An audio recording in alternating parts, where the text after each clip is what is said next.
Hello. Good morning. Good morning, ma'am. Good morning, miss. Good morning. സുഖാണോ എല്ലാവർക്കും?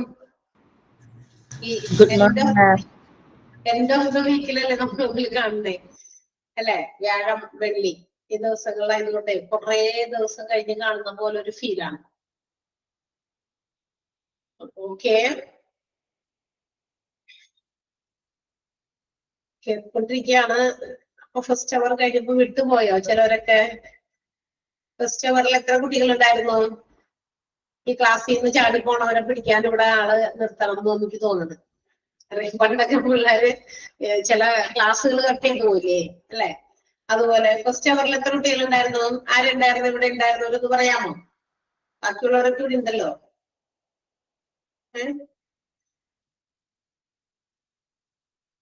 നാല്? അത് പറയുന്നത് മനസ്സിലായില്ല. ഞാൻ ചോദിച്ചതേ, നമ്മുടെ ഫസ്റ്റ് അവർ അതായത് 10:30 ക്ലാസ്സിൽ എത്ര കുട്ടികൾ ഇവിടെ ഉണ്ടായിരുന്നു, പ്രസന്റ് ആയിരുന്നു? നാലാ? ആകെ നാലാ? ഇതുണ്ടാക്കില്ല. പിന്നെ കുഴപ്പമില്ല. ഞാൻ വിചാരിച്ചേ പോയവരെ അതായത് നമ്മുടെ ഫസ്റ്റ് അവർ കഴിഞ്ഞപ്പോ ഇറങ്ങി പോയിട്ടുണ്ടാവുമോ എന്ന് ഞാൻ വിചാരിച്ചു. ഇപ്പൊ ഒരു 15 കുട്ടികൾ, 15 കുട്ടികളില്ല, 13 പേരുള്ളൂ. ഒരെണ്ണം നമ്മുടെ പ്രസന്റേഷൻ ആണ്. അപ്പോ ഞാൻ വിചാരിച്ച് ബാക്കിയുള്ളവർ ഇറങ്ങി പോയതാണെന്ന്. അപ്പൊ കുഴപ്പമില്ല കേട്ടാ, നമ്മള് ക്ലാസ് തുടങ്ങാം. സോ ഓക്കെ, നമ്മള് എവിടെ പഠിച്ചോണ്ടിരുന്നേ? ഫോർത്ത് മൊഡ്യൂളല്ലേ ഇവിടെ ഇട്ടേക്കണേ? ഫോർത്ത് മൊഡ്യൂളല്ലേ പിള്ളേരെ? നമ്മള് ഫസ്റ്റ് ചാപ്റ്റർ ആണ് പഠിച്ചോണ്ടിരുന്നത്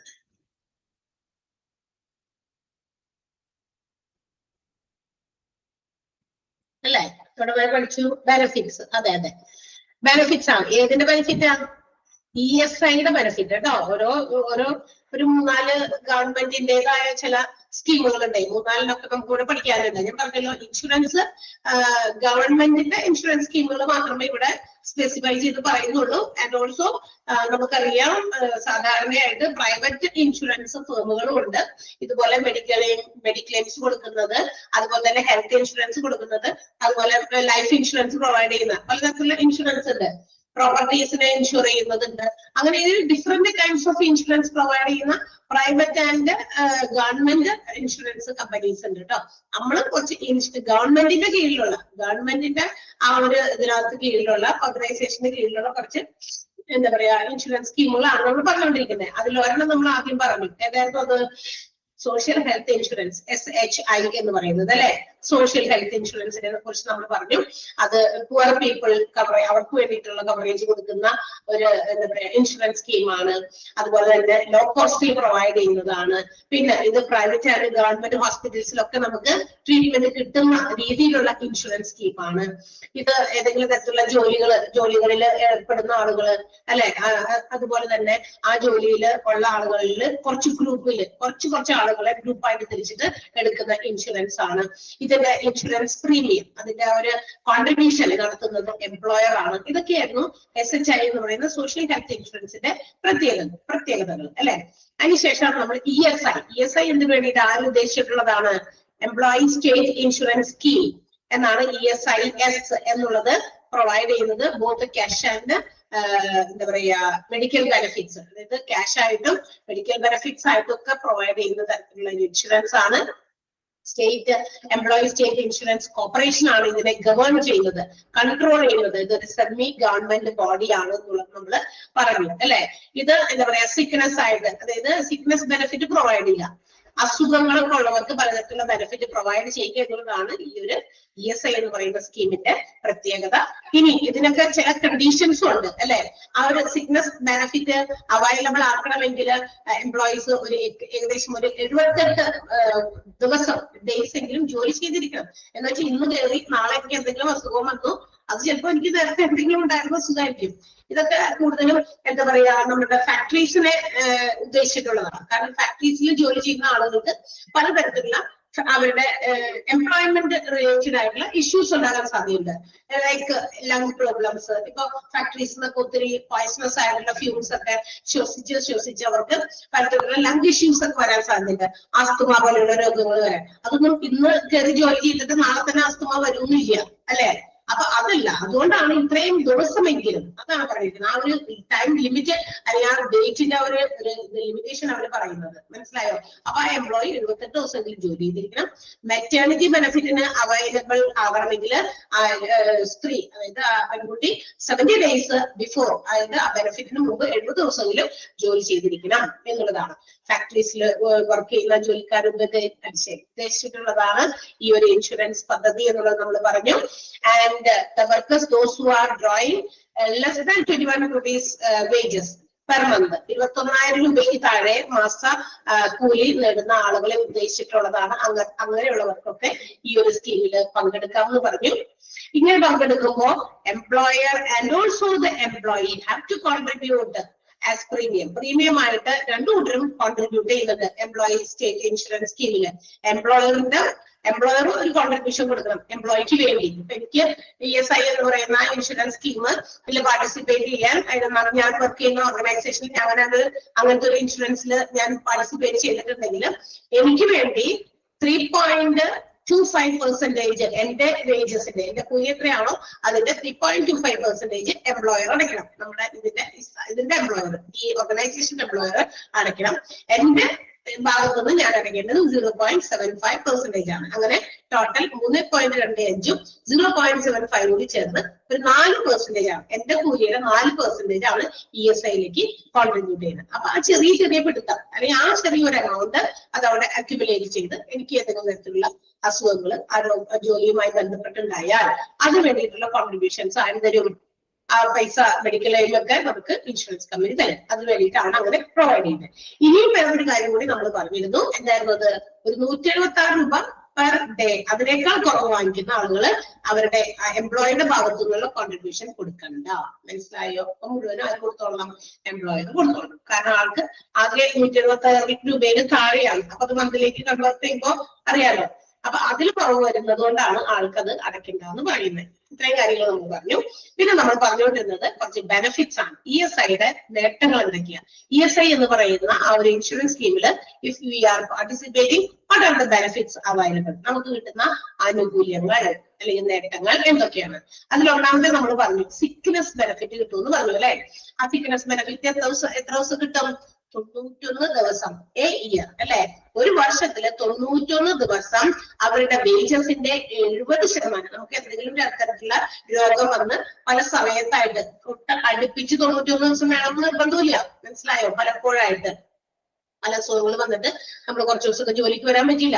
അങ്ങനെ 91 ദിവസം വരെ നമുക്ക് എപ്പോഴെങ്കിലൊക്കെ ജോലിക്ക് വരാതിരിക്കാൻ പറ്റിയിട്ടുണ്ടെങ്കിൽ അതിന്റെയൊക്കെ ആ കൂലി നമുക്ക് കിട്ടും. മുഴുവൻ കൂലിയല്ല, എത്ര കിട്ടും? 70% കിട്ടുന്നതാണ് സിക്നെസ് ബെനിഫിറ്റ് കിട്ടുന്നതാണ് എന്തിൽ പറയുന്നത്?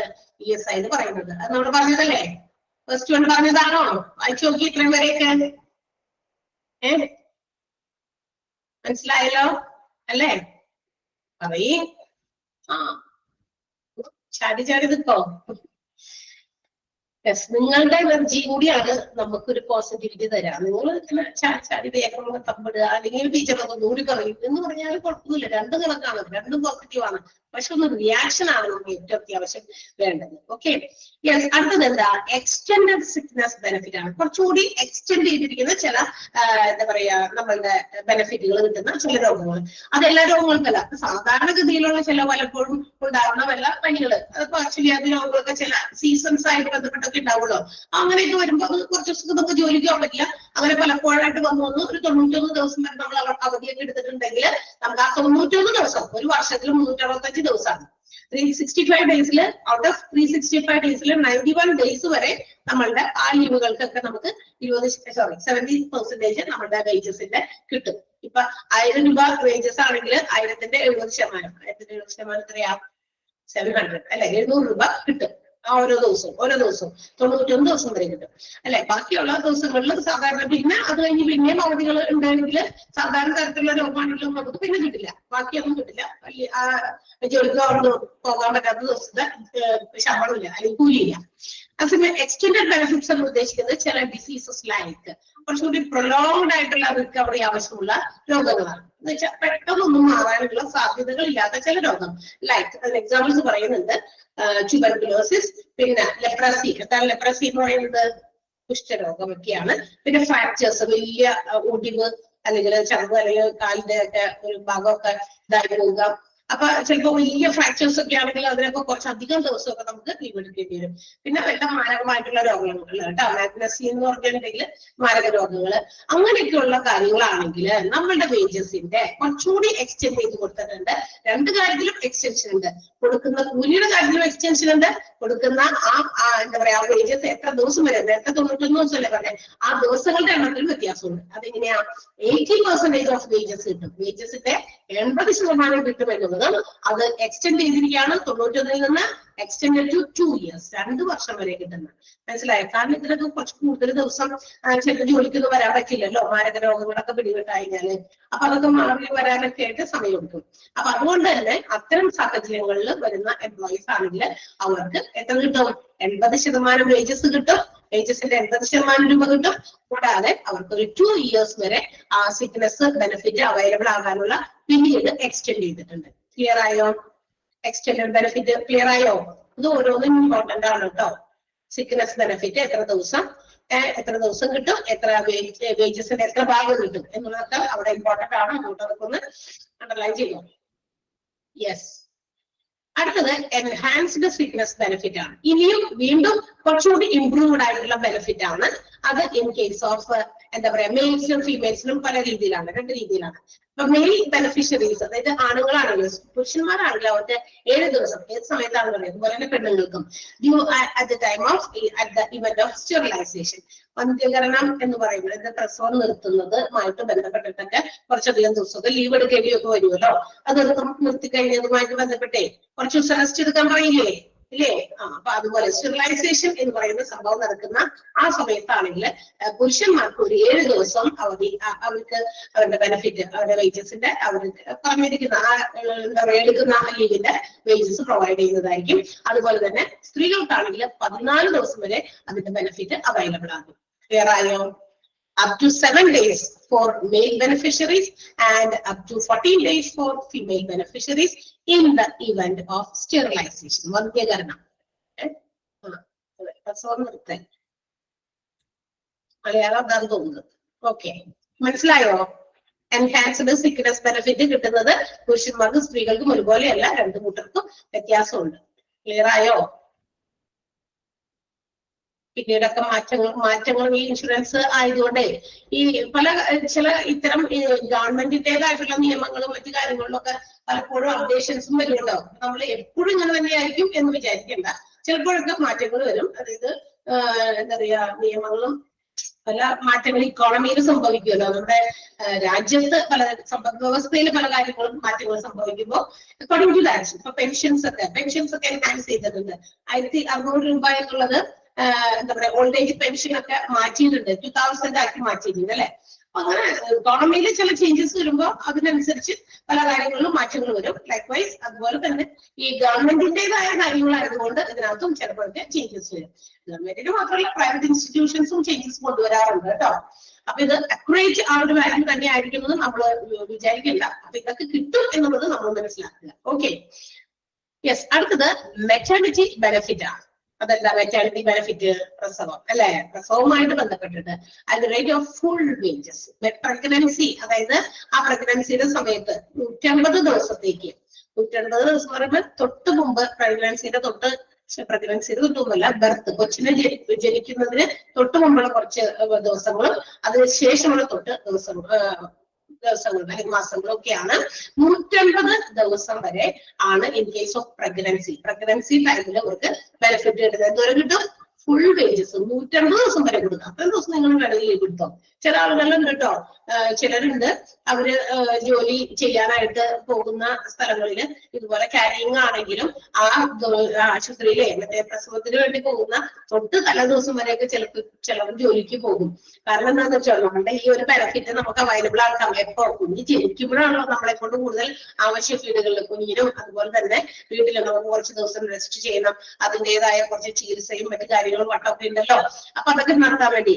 അതല്ലെങ്കിൽ മുന്നേ തുടങ്ങി കുറെ ദിവസം തുടങ്ങി കുറച്ച് ആളുകൾക്കൊക്കെ ചിലപ്പോൾ ഭയങ്കര റെസ്റ്റ് ആയിരിക്കും. ആ ഒരു എന്താ പറയാ പീരീഡിനോട് അടുത്തടുത്ത് വരുമ്പോഴേക്കും കുറച്ച് കൂടുതൽ റെസ്റ്റ് ഒക്കെ വേണ്ടി വരുന്നവരൊക്കെ ഉണ്ട്. അപ്പൊ സുഖം have to take leave for before so many days അല്ലെ, കുറച്ച് അധികം ദിവസങ്ങൾക്ക് മുമ്പ് അവര് ലീവ് എടുക്കേണ്ടി വരും. അപ്പൊ അങ്ങനെ വരുമ്പോഴും ബുദ്ധിമുട്ടാണ്. പിന്നെ അത് കഴിഞ്ഞിട്ടുള്ള സമയത്ത് നമുക്ക് കുറച്ച് സമയം മാത്രമേ കുട്ടികളുടെ കൂടെ സ്പെൻഡ് ചെയ്യാനൊക്കെ പറ്റുള്ളൂ. അപ്പൊ 150 ദിവസം വരെ എന്തായാലും ഫുൾ വേജസ് കിട്ടും. ഇനി എക്സ്ട്രാ നമ്മൾ ലീവ് എടുക്കുകയാണെങ്കിൽ അതിനും നമുക്ക് കിട്ടുന്നതല്ല. അതാണ് പറയുന്നത് ESI കേട്ടോ. And 6 weeks in the event of miscarriage or MTP. എന്താ പറയാ, ഇനി മിസ്കാരേജ് എന്ന് വെച്ചാൽ കുഞ്ഞ് ഏതെങ്കിലും രീതിയിൽ എന്താ പറയാ മരിച്ചുപോയി, അതായത് ഉദരത്തിലിരിക്കെ തന്നെ. അപ്പൊ അങ്ങനെ വരുമ്പോഴും നമുക്കറിയാം അതിൻ്റെതായ റിലേറ്റഡ് ആയിട്ടുള്ള ഇഷ്യൂസ് ഒക്കെ ഉണ്ടാകും അത്തരം സന്ദർഭങ്ങളിലും. അല്ലെങ്കിൽ ഇതുപോലെ തന്നെ MTP, അതും ഇതുപോലെ എന്താ പറയാ MTPയുടെ ഫുൾ ഫോം ആണ് മെഡിക്കൽ ടെർമിനേഷൻ ഓഫ് പ്രഗ്നൻസി ആണ് കേട്ടോ. അതെ, മെഡിക്കൽ ടെർമിനേഷൻ ഓഫ് പ്രഗ്നൻസി, അതല്ല MTP. അപ്പൊ ആ സമയത്ത് അതായത് നമ്മൾ പ്രസവം നിർത്തുന്നു, സ്ത്രീകൾ പ്രസവം നിർത്തുന്നില്ലേ, അത്തരം കാര്യങ്ങളിലൊക്കെ ആണെങ്കിൽ 6 ആഴ്ച വരെ ഇത് കിട്ടുന്ന പറഞ്ഞേക്കുന്നത്. 6 weeks ആണ് കേട്ടോ. അപ്പൊ പ്രസവം നിർത്തണം, പ്രസവത്തോടു കൂടി തന്നെ പ്രസവം കൂടി നിർത്തണമല്ലോ. അപ്പൊ ഒരു 6 ആഴ്ചകളാണ് അങ്ങനെ അവർക്ക് കിട്ടുക, എക്സ്ട്രാ കിട്ടുന്നത്.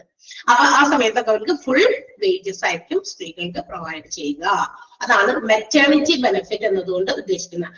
MTPയുടെ ഫുൾ ഫോം നമ്മൾ എഴുതി വെച്ചേക്കുക, medical termination of pregnancy. Medical termination of pregnancy, MTP. Miscarriage എന്ന് പറഞ്ഞാൽ അറിയാലോ അല്ലെ, അതായത് എന്താ പറയാ ഗർഭം ധരിച്ചു പക്ഷെ ഇടയ്ക്ക് വെച്ചിട്ട് അത് എന്താ പറയാ കുഞ്ഞ് ജനിക്കുന്നതിന് മുമ്പ് തന്നെ ഏതെങ്കിലും അവസ്ഥയിൽ കുട്ടിക്ക് എന്തെങ്കിലും സംഭവിച്ചു മരിച്ചുപോയി, അതാണ് മിസ്കാരേജ്.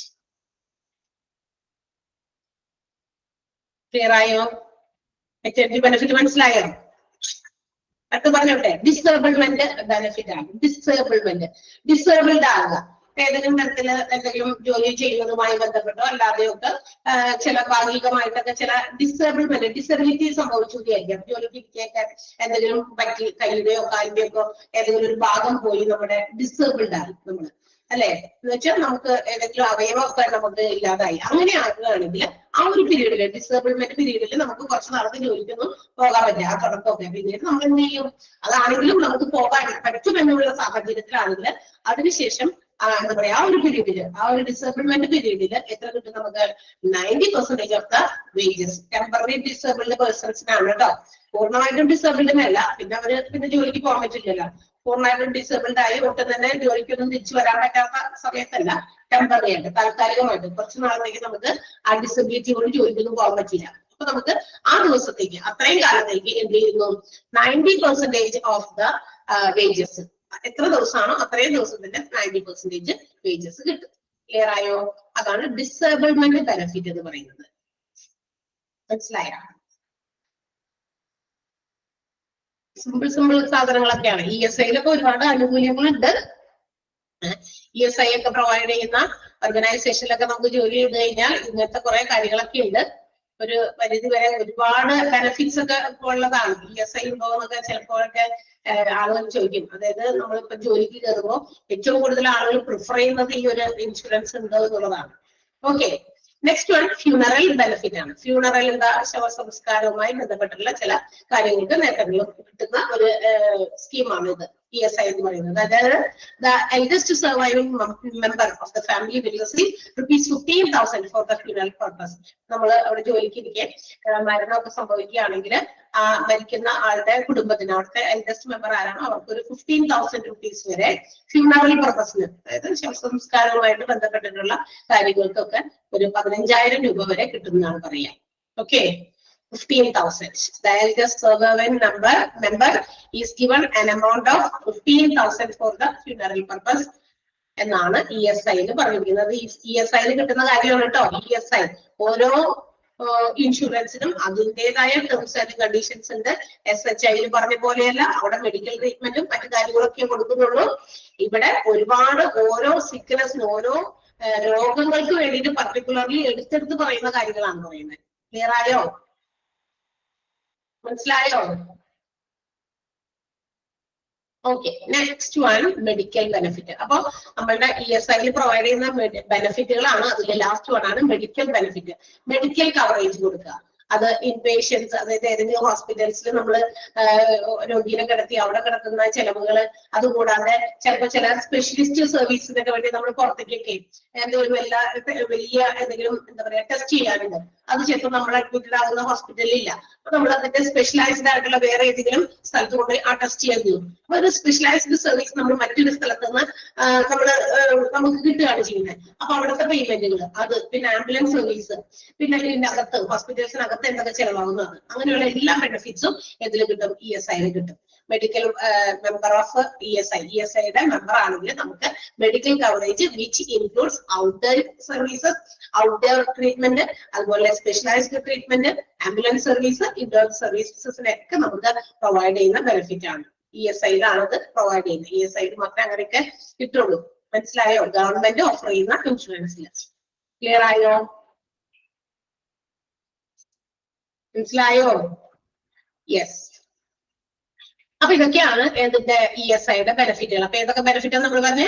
സിക്നസ് ബെനിഫിറ്റ് പറഞ്ഞു, extended sickness benefit in case of some special diseases like tuberculosis, leprosy, fracture, അങ്ങനെയൊക്കെയുള്ള കാര്യങ്ങൾ കേട്ടോ. പിന്നെ എൻഹാൻസ്ഡ് സിക്നസ് ബെനിഫിറ്റ് പറഞ്ഞിട്ട് നമ്മൾ മെയിൽസിനും ഫിമെയിൽസിനും പല രീതിയിലുള്ള ബെനിഫിറ്റ് ആണ് കിട്ടുന്നത്. 7 days ഫോർ മെയിൽ ബെനിഫിഷ്യറീസും 14 days ഫോർ ഫിമെയിൽ ബെനിഫിഷ്യറീസും at the event of sterilization, അതാണ് പറഞ്ഞത്. പിന്നെ എൻഹാൻസ്ഡ് സിക്നസ് ബെനിഫിറ്റ് പറഞ്ഞത് മെറ്റേണിറ്റി ബെനിഫിറ്റ് നമ്മൾ പറഞ്ഞത് 180 days വേജസ് ആണ്, ഫുൾ വേജസ് ആണ് ഏത് ടൈമില്? During the time of pregnancy. And അതല്ലാതെ 6 weeks നമ്മൾ പ്രൊവൈഡ് ചെയ്യുന്നത് എത്രയാണ്? ഏത് കേസിലാണ്? മിസ്കാരേജിനും MTPക്കും വേണ്ടിയിട്ടാണ്. പിന്നെ ഡിസേബിൾമെന്റ് ബെനിഫിറ്റ്, ടെമ്പററി ആയിട്ടുള്ള ഡിസേബിൾമെന്റ് ആണെങ്കിൽ 90% ഓഫ് ദ വേജസ്, അത് ക്യാഷ് ആയിട്ട് തന്നെ കൊടുക്കും വീടുകളിൽ കേട്ടോ. ക്യാഷ് ആയിട്ട് കൊടുത്ത് ആ ഒരു പീരീഡില്, ആ ഡിസേബിൾമെന്റ് പീരീഡിൽ ഫുള്ളും കൊടുക്കും. പിന്നെ ഫ്യൂണറൽ ബെനിഫിറ്റ്, അവിടുത്തെ ആ വീട്ടിലെ ഏറ്റവും എൽഡസ്റ്റ് മെമ്പർക്ക് ഒരു 15,000 രൂപ ആ എംപ്ലോയിയുടെ വർക്കറുടെ ഫ്യൂണറൽ പർപ്പസിന് വേണ്ടി പ്രൊവൈഡ് ചെയ്യും. മെഡിക്കൽ കവറേജ് അല്ലെങ്കിൽ മെഡിക്കൽ ബെനിഫിറ്റ് പ്രൊവൈഡ് ചെയ്യുന്നത് ഇൻഡോർ ഔട്ട്ഡോർ സർവീസസിനും ആംബുലൻസ് സർവീസസിനും അതുപോലെ തന്നെ സ്പെഷ്യലൈസ്ഡ് ആയിട്ടുള്ള എന്തെങ്കിലും സർവീസ് പുറത്തെവിടെയെങ്കിലും ഒക്കെ ലഭ്യമാക്കിയിട്ടുണ്ടെങ്കിൽ അതിന്റെ ഒക്കെ എന്താ ബെനിഫിറ്റ് കിട്ടുന്നതായിരിക്കും. ഓക്കെ ആണല്ലോ? ഇവിടെ വരെ ഓരോ പോയിന്റ് മനസ്സിലായില്ലേ? യെസ്. അപ്പൊ അടുത്ത് നമ്മളെ നേരത്തെ ഒരു സാധനം പറഞ്ഞല്ലോ, എംപ്ലോയറും എംപ്ലോയിയും ESIയില് അവരുടെ എന്താ പറയാ ഈ പറയുന്ന എംപ്ലോയിക്ക് വേണ്ടിയിട്ട് കോൺട്രിബ്യൂഷൻ അടയ്ക്കണമെന്ന് പറഞ്ഞു അല്ലെ. അതായത് പ്രീമിയം, നമ്മളിപ്പോ ഒരു ഇൻഷുറൻസ് എടുത്തു കഴിഞ്ഞാൽ നമ്മൾ അതിന്റെ റെഗുലർ പ്രീമിയം, പ്രൈവറ്റ് ആയിട്ടുള്ള ഇൻഷുറൻസ് LIC ഒക്കെ, ലൈഫ് ഇൻഷുറൻസ് ഒക്കെ എടുത്തിരിക്കുന്ന ആൾക്കാർക്ക് അറിയാം എല്ലാ മാസം ഇത്ര രൂപ വീതം, അല്ലെങ്കിൽ ക്വാർട്ടർലി എന്താ പറയാ 3 മാസം കൂടുമ്പോ ഇത്ര രൂപ വീതം, ഇയർലി എടുക്കുന്നവരുണ്ട്. അതായത് ഒരു വർഷത്തില് മാത്രമായിട്ട് പൈസ അടച്ചാൽ മതി, ഇത്ര തുക, ഇത്ര എമൗണ്ട്. അത് it depends upon the conditions and terms of the policy. പോളിസിയുടെ ടേംസ് ആൻഡ് കണ്ടീഷൻസിന് അനുസൃതമായിട്ട് ഇത്ര രൂപ. അപ്പൊ വർഷത്തിൽ അടയ്ക്കുന്ന പ്രീമിയം അടയ്ക്കുന്നവരും ഉണ്ട്. അപ്പൊ ഇത് നമ്മൾ കൃത്യമായിട്ട് അടയ്ക്കുന്നുണ്ട്. പക്ഷെ ഇത് ഗവൺമെന്റിന്റേതാകുമ്പോൾ കുഞ്ഞു ചെറിയ എമൗണ്ടൊക്കെ വരുന്നുണ്ട്. ചെറിയ എമൗണ്ട് എന്തുകൊണ്ടാണ്? ഗവൺമെന്റിന്റേതായതുകൊണ്ട്. അപ്പൊ ചെറിയ എമൗണ്ട് നമ്മൾ എന്ത് ചെയ്യണം? എന്തായാലും പ്രീമിയം അടയ്ക്കണം. കുഞ്ഞിതാണെങ്കിലും വലുതാണെങ്കിലും അടയ്ക്കണം. എന്നാലാണ് കമ്പനിക്ക് ആ ഒരു ഇത്തരത്തിലുള്ള രോഗമോ അല്ലെങ്കിൽ എന്തെങ്കിലും തരത്തിലുള്ള ഫിനാൻഷ്യൽ ലോസോ വന്നു കഴിഞ്ഞാൽ നമുക്ക് അതിന്റെ ഇൻഡെമിനിറ്റി തരാൻ പറ്റുള്ളൂ, നഷ്ടപരിഹാരം തരാൻ പറ്റുള്ളൂ. അല്ലെങ്കിൽ മെഡിക്കൽ ഹോസ്പിറ്റൽസിലെ ആണെങ്കിൽ അവിടുത്തെ ബില്ല് ക്ലിയർ ചെയ്യാൻ പറ്റുള്ളൂ. അല്ലാതെ പിന്നെ എവിടെന്നെങ്കിലും ഇതെന്താ പറയാ ഇങ്ങനെ എടുക്കുന്ന സാധനമല്ലല്ലോ. ഇൻഷുറൻസ് കമ്പനിക്ക് ചെറുതായെങ്കിലും ആ ഒരു വരുമാനം ഉണ്ടായാലല്ലേ അവർക്കത് കൊടുക്കാൻ പറ്റുള്ളൂ അല്ലെ. അങ്ങനെയല്ല ഇത് കാര്യം. അല്ലാണ്ട് ഇല്ലാത്ത ഒരു കാര്യം സ്വന്തമായിട്ട് ആർക്കെങ്കിലും എന്തെങ്കിലും ചെയ്തു കൊടുക്കാൻ പറ്റുമോ? ഇല്ല. അത് ഏത് സ്ഥാപനമാണെങ്കിലും ഗവൺമെന്റ് ആയിക്കോട്ടെ പ്രൈവറ്റ് ആണെങ്കിലും പറ്റൂല. അപ്പൊ ഗവൺമെന്റിന്റെയും അവരുടെ നമുക്കറിയാം ഗവൺമെന്റ് എന്താ ഇപ്പൊ തന്നെ കാര്യമായിട്ടിരിക്കുക. അപ്പൊ ഈ പറയുന്ന കാര്യങ്ങളൊക്കെ എങ്ങനെ ചെയ്യാൻ പറ്റുക? അപ്പൊ ഇത്തരം സാഹചര്യത്തിൽ ചെറിയ എമൗണ്ട് ആണെങ്കിൽ അത് നമ്മൾ കോൺട്രിബ്യൂഷൻ ആയിട്ട് അടയ്ക്കുന്നുണ്ട്. അപ്പൊ ESIയിൽ ഈ ഒരു കോൺട്രിബ്യൂഷൻ ബെനിഫിറ്റ്സ് ഇമ്പോർട്ടന്റ് ആണ് കേട്ടോ. ബെനിഫിറ്റ്സ് ഓരോന്നും ഇമ്പോർട്ടന്റ് ആണ്. ഓരോ ബെനിഫിറ്റ്സിനകത്തും ആ ഒരു വേജസിന്റെ റേറ്റ് പെർസെന്റേജ് പറയുന്നുണ്ട്, എത്ര ദിവസത്തേക്ക് കിട്ടുമെന്ന് പറയുന്നുണ്ട്, എത്ര എമൗണ്ട് കിട്ടുന്നൊക്കെ ചിലതിലൊക്കെ മെൻഷൻ ചെയ്ത് പറയുന്നുണ്ടല്ലോ. അത് ഇമ്പോർട്ടന്റ് ആണ്, പഠിക്കണം. അപ്പൊ ഈ നമ്മൾ നേരത്തെ പറഞ്ഞു എംപ്ലോയീസ് സ്റ്റേറ്റ് ഇൻഷുറൻസ് ആക്ട് പ്രകാരം 98 പ്രകാരം പറയുന്നത് എംപ്ലോയർ 3.25% ആ എംപ്ലോയിയുടെ വേജസിന്റെ അത്രയും ഭാഗം അടയ്ക്കണം. എംപ്ലോയിയുടെ വേജസിന്റെ ആണ് കേട്ടോ. അതുപോലെ തന്നെ എംപ്ലോയി ആളുടെ വേജസിന്റെ 0.75%, ദാറ്റ് മീൻസ് 0.75% കൊടുക്കണമെന്ന് പറഞ്ഞു. അതിന്റെ ഒരു ചെറിയ കാൽക്കുലേഷൻ വിത്ത് ആൻ എക്സാമ്പിൾ ഇവിടെ കാണിച്ചിട്ടുണ്ട്. അടുത്തത് അതാണ്, മനസ്സിലായോ? ഇന്റർനാഷണൽ നോർമലൈസ്ഡ് റേറ്റ് ആണ് INR. INR 20,000 രൂപ സമ്പാദിക്കുന്ന ഒരാൾ, ഒരു മാസത്തിൽ 20,000 രൂപ കിട്ടുന്ന ഒരാൾ. നമ്മൾ നേരത്തെ പറഞ്ഞല്ലോ, വായിച്ചപ്പോ കുറെ പോയിന്റുകൾ വായിച്ചപ്പോ 21,000 രൂപയെ കൂടുതൽ വാങ്ങിക്കുന്ന ആളുകൾക്ക് ESIക്ക് കിട്ടില്ല. അപ്പൊ 21,000 രൂപയിൽ താഴെ വേജസ് വാങ്ങിക്കുന്ന, പെർ മന്ത് വാങ്ങിക്കുന്നവർക്കാണ് ESI ഇത് വരുന്നത്, കിട്ടുന്നത് കേട്ടോ, ബെനിഫിറ്റ് കിട്ടുന്നത്. അപ്പൊ അതില് 20,000 രൂപ മാസം സാലറി അല്ലെങ്കിൽ വേജസ് വാങ്ങിക്കുന്ന ഒരാൾക്ക് എങ്ങനെയാണ് ആ എംപ്ലോയറുടെയും എംപ്ലോയിയുടെയും കോൺട്രിബ്യൂഷൻസ് പോയിരിക്കുന്നത് എന്നുള്ള ഒരു കാൽക്കുലേഷൻ ആണ് അവിടെ കാണിച്ചിരിക്കുന്നത്. INR ഫുൾ ഫോം അവിടെ വെച്ചോട്ടാ, ഇന്റർനാഷണൽ നോർമലൈസ്ഡ് റേറ്റ്. ഇത് അന്താരാഷ്ട്രീയ അന്തർദേശ മലയാളം പറയണ്ട, മനസ്സിലായോ നിങ്ങൾക്ക്? മൊത്തം വേൾഡ് മുഴുവനും അംഗീകരിക്കുന്ന ഒരു റേറ്റ് ആണ് അത് കേട്ടോ. INR ഇന്റർനാഷണൽ നോർമലൈസ്ഡ് റേറ്റ് എന്നോ റേഷ്യോ എന്നോ എന്ത് വേണമെങ്കിലും റേഷ്യോ എന്ന് വേണമെങ്കിൽ എഴുതിയാൽ മതി. RATIO international normalised ratio. 20,000 രൂപ ഒരു കൂലിയുള്ള ഒരാളാണ് മാസത്തില്. ആളുടെ ESIയിലേക്കുള്ള കോൺട്രിബ്യൂഷൻ നടത്തിയിരിക്കുന്നത് നോക്കിയാൽ നിങ്ങള് എംപ്ലോയേഴ്സ് കോൺട്രിബ്യൂഷൻ. എംപ്ലോയർ എത്ര കൊടുത്തു? 20,000 ഇൻറ്റു 3.25%. ഒന്ന് ചെയ്ത് നോക്കിയേ. കാൽക്കുലേറ്റർ ഉണ്ടോ മൊബൈലിനകത്ത്? ബാക്ക് അടിച്ചാൽ പോകുന്നുള്ളവർ വേണ്ട കേട്ടാ, ലെഫ്റ്റ് ആയി പോകുന്നുള്ളവർ വേണ്ട, ബാക്കിയുള്ളവരൊക്കെ ചെയ്ത് നോക്കിയേ. ഇങ്ങനെ ബാക്ക് അടിച്ച് കാൽക്കുലേറ്റർ എടുത്ത് ചെയ്യാൻ പറ്റുമെന്ന് അറിയാവുന്നവർ, അല്ലെങ്കിൽ ചെറിയ ബാക്ക് അടിക്കുമ്പോൾ മൊത്തത്തിൽ പോകും, എക്സിറ്റ് ചെയ്യും. അങ്ങനെ ചെയ്യില്ലേ, ബാക്ക് അടിച്ചോട്ടെ. എനിക്ക് ഒന്ന് മിനിമൈസ് ചെയ്യുന്ന ആ ഒരു സാധനത്തിൽ നിൽക്കാം, കാൽക്കുലേറ്ററിലേക്ക് പോവുക. കാൽക്കുലേറ്ററിൽ എടുത്തിട്ട് ഒന്ന് കുത്തിയേ. 20,000 ഇൻറ്റു 3.25/100. അവിടെ എഴുതിയിരിക്കുന്നത് 650 രൂപയെന്നാണ്. ശരിയാണെന്ന് അറിയാനാ?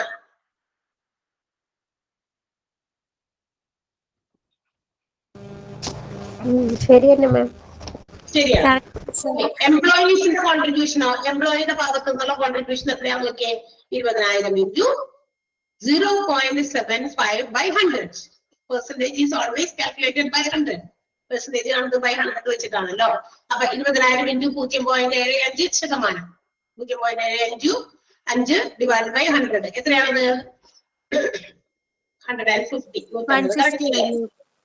കറക്റ്റ് ആണ്. അപ്പോ ആ എംപ്ലോയിയുടെ ESIയിലേക്കുള്ള കോൺട്രിബ്യൂഷൻ, ESIയിലേക്കുള്ള ആ എംപ്ലോയിയുടെ കോൺട്രിബ്യൂഷൻ മൊത്തം 650 + 150 800 രൂപയാണ് ആളുടെ ESIയിലേക്ക് വേണ്ടി എന്താ പറയാ കൊടുക്കുന്നത്. മനസ്സിലായോ?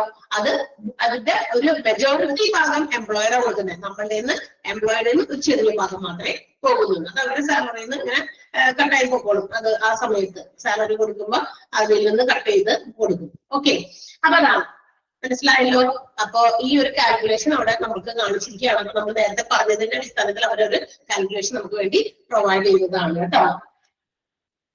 പരീക്ഷയ്ക്ക് ചിലപ്പോൾ അങ്ങനത്തെ ക്വസ്റ്റ്യൻ ഒക്കെ വരും കേട്ടോ. അപ്പൊ ഒന്ന് നോക്കി വെച്ചേക്കാം ആ കാൽക്കുലേഷൻ. അപ്പൊ ഇത് ഏത് എംപ്ലോയിയുടെ കോൺട്രിബ്യൂഷൻ ആണ് ചോദിക്കണമെങ്കിൽ ആളുടെ എന്താ പറയാ കൂലി അവിടെ തന്നിട്ടുണ്ടാകും. അതേ ഇൻറ്റു എത്രയാണോ പറഞ്ഞെങ്കിൽ 0.75% ആണ്. അപ്പൊ കൂലി തന്നിട്ടുണ്ടെങ്കിൽ ഇപ്പൊ 10,000 ആണെങ്കിൽ 10,000 ഇൻറ്റു 0.75/100 ചെയ്യുക.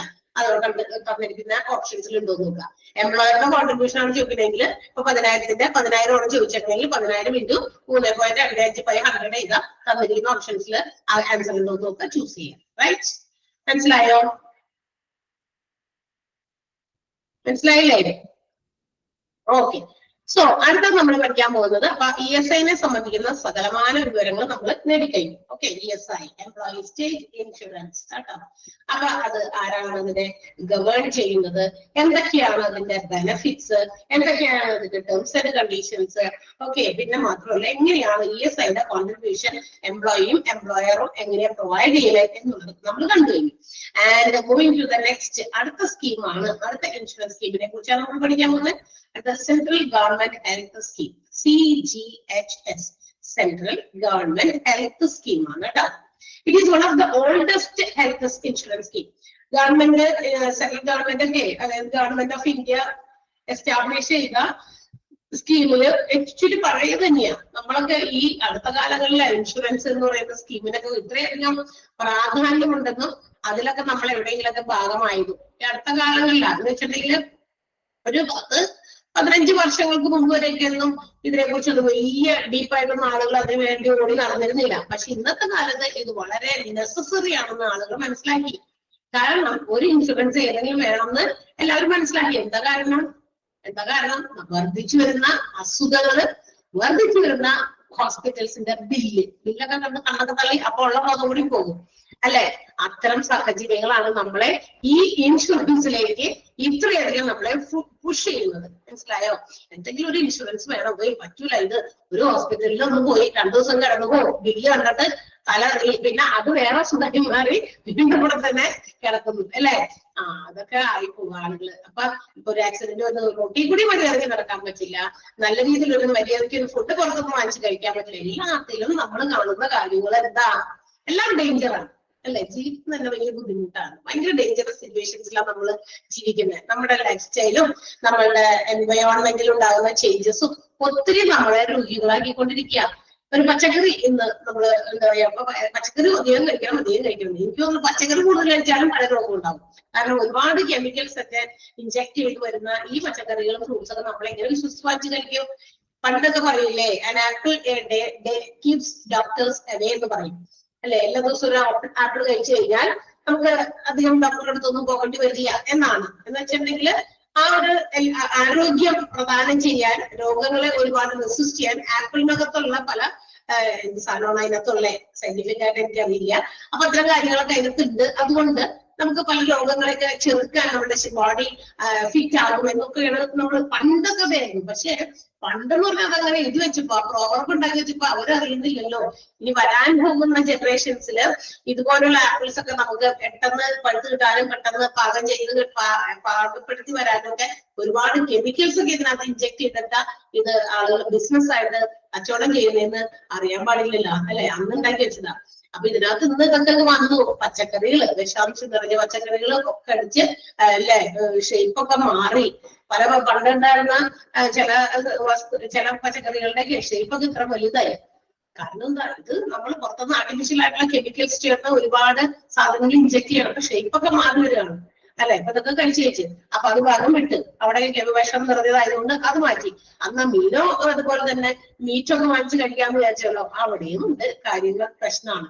അതിനകത്തും ഇഷ്ടം പോലെ പലതരത്തിലുള്ള ആർട്ടിഫിഷ്യൽ ആയിട്ടുള്ള കാര്യങ്ങൾ ചേർക്കുകയാണ്. അപ്പൊ വിശ്വസിച്ച് നമുക്ക് ഇവിടെ ഒന്നും കഴിക്കാൻ പറ്റില്ല. പുറത്തുനിന്ന് ഫുഡ് കഴിക്കാൻ പറ്റുമോ? ഒരുപാട് എന്താ പറയാ കളേഴ്സും അതുപോലെ തന്നെ ടേസ്റ്റ് മേക്കേഴ്സും ഒക്കെ ആഡ് ചെയ്ത് അതിന്റെയും യാഥാർത്ഥ്യമായിട്ടുള്ള രുചികളെ മാറ്റി അല്ലെ. യഥാർത്ഥത്തിലുള്ള നാച്ചുറൽ ആയിട്ടുള്ളൊരു ടേസ്റ്റ് ഉണ്ടല്ലോ, ആ ടേസ്റ്റ് ഒക്കെ മാറി. അപ്പൊ ഇതൊക്കെ കൂടി ഇതൊക്കെ വാങ്ങിച്ച് കഴിച്ച് ഉപയോഗിക്കുന്ന നമ്മളൊക്കെ ആരായി? ഒരു രോഗിയായി മാറിക്കൊണ്ടിരിക്കുകയാണ്. രോഗി എന്ന് പറയുമ്പോൾ നമ്മൾ വിചാരിക്കുമോ ഇപ്പൊ വലിയ എനർജറ്റിക് ആയിട്ടൊക്കെ ഇങ്ങനെ ടീച്ചറും പറയുമല്ലോ, പല രോഗം ഉണ്ടാവും. ഹോസ്പിറ്റൽസിൽ എന്തെങ്കിലും ഒരു കാര്യത്തിന് വേണ്ടി നമ്മൾ അവിടെ ചെന്ന് എന്തെങ്കിലും ടെസ്റ്റ് ചെയ്യുമ്പോഴായിരിക്കും ചില രോഗങ്ങളൊക്കെ പുറത്തേക്ക് വരാം. ബെറ്റർ അങ്ങോട്ട് പോകാണ്ടിരിക്കുക. അങ്ങോട്ട് പോയി കഴിഞ്ഞാൽ അപ്പൊ തന്നെ ചിലപ്പോ എനിക്ക് ഇന്ന രോഗം ഉണ്ടായോ, ഈ രോഗിയാണ് ഞാൻ എന്ന് നമ്മുടെ ആ യാഥാർത്ഥ്യം നമ്മൾ മനസ്സിലാക്കേണ്ടി വരും. അപ്പൊ നമുക്ക് എന്ത് ചെയ്യാം? അപ്പൊ നമ്മൾ ഇന്നേ തുടങ്ങി അവലാതെ പോന്നാൽ ആ രോഗം പിന്നെ ചിന്തിച്ച് വേറെ രോഗമായി മാറും. അതൊക്കെ ഇന്നത്തെ കാലത്ത് നമുക്ക് എന്തെങ്കിലും ഒരു ഇൻഷുറൻസ് സ്കീം വേണം എന്നുള്ളത്. അപ്പൊ ഇത്രയും അങ്ങോട്ട് ഡിമാൻഡ് ആളുകൾ ചെയ്യാൻ തുടങ്ങിയതാ. ഇതൊക്കെ ഉണ്ട്, നേരത്തെ തുടങ്ങിയിട്ടുണ്ട്. പക്ഷെ ഇതിന്റെ ഒന്നും ഇഫക്റ്റ് ഒന്നും ആളുകൾ മനസ്സിലാക്കിയതൊക്കെ ഈ അടുത്ത കാലങ്ങളിലാണ്. 1954 ഇൻട്രൊഡ്യൂസ് ചെയ്തെന്നാ പറഞ്ഞിരിക്കുന്നത് ഈ CGHS എന്ന് പറയുന്ന scheme. Central government health insurance scheme introduce ചെയ്തത് ഗവൺമെന്റ് 1954 1954 മുതലുണ്ട്. ഈ പറയുന്ന സാധനമൊന്നും പണ്ടൊന്നും അതായത് ഒരു 10-15 കൊല്ലം മുമ്പൊന്നും നമ്മൾ ഇൻഷുറൻസ് തന്നെ കേട്ടാൻ തോന്നാവും. കാരണം നമുക്ക് അതിന്റെ ആവശ്യം ഉണ്ടായിരുന്നില്ല അന്നത്തെ കാലത്ത്. പക്ഷെ ഇന്ന് അതൊരു അത്യാവശ്യമായി മാറി.